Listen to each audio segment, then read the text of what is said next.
I'm Bill Bullard with Carcass USA, the voice of the independent cattle producer in the United States of America.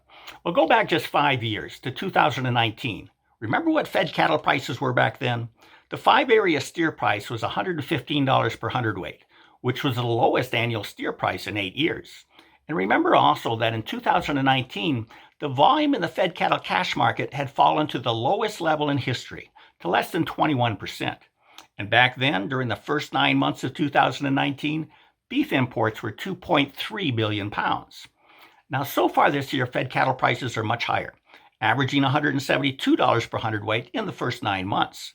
But the volume in the 5-area fed cattle cash market is so far averaging only 18%. And beef imports in the first 9 months have increased significantly. They were 2.8 billion pounds, which represents more than a 20% increase in beef imports when compared to the same period in 2019. So now let's look at production and demand. Production in the first 9 months of 2023 is about 1.2 million pounds less than the same period in 2019. And without throwing any more numbers at you, suffice it to say that beef demand has been considerably stronger in the first 9 months of this year compared to the same period 5 years ago. So far I have thrown a bunch of numbers out to you. So let's recap. 5 years ago, cattle prices were much lower than they are today. But today, the volume of the cattle sold in the cash market is less. And beef imports are now more than 20% higher than they were back then. And production this year is less than the production back then, while beef demand is higher. So let's take a pause. Remember when the Tyson fire in Holcomb, Kansas turned the cattle market upside down? And do you remember that the affected Tyson plant represented only about 5 to 6% of the nation's slaughter capacity? So answer this for yourself. If reducing 5 to 6% of slaughter capacity can tank demand for live cattle, what is the likely impact of adding 20% more imports to the supply side of the cattle market? But in simple terms, today's higher beef demand and lower production helps explain today's higher cattle prices. And today's lower cash market volume and significantly increased imports helps explain today's cattle market volatility, which in recent months has been a volatile downhill slide. But we need to add something else. You see, when just 4 big companies control 85% of the market, and they decide to cut back on the number of animals slaughtered, such as by closing their plants on Saturdays, and they do so even in the face of strong beef demand and the consumer's willingness to pay all-time record high prices for beef, then domestic cattle get backed up, and they gain considerably more weight. Carcass weights are at record highs right now, which means packers are producing more tons of beef with fewer cattle, and this too helps explain the volatile downhill slide. It also helps explain something else that we've been saying for a long time.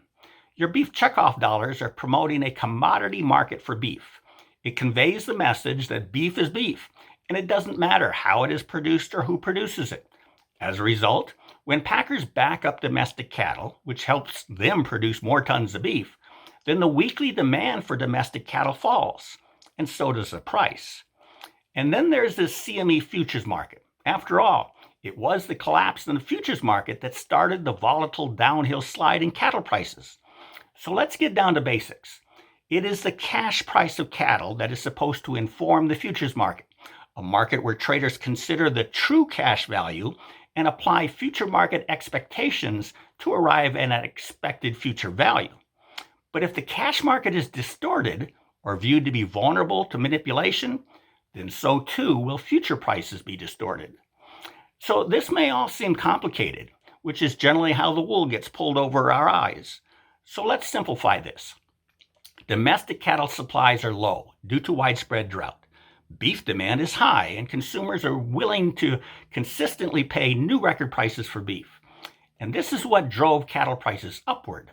It's called competition.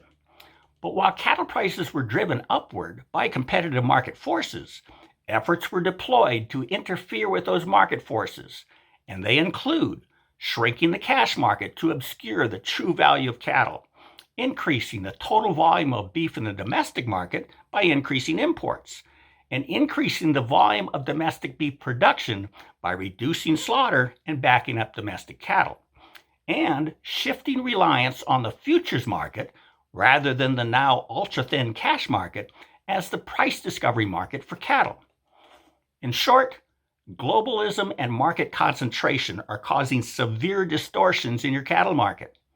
And the solution? Fix the broken market by restoring competition. With that, have a productive week. Thank you and goodbye.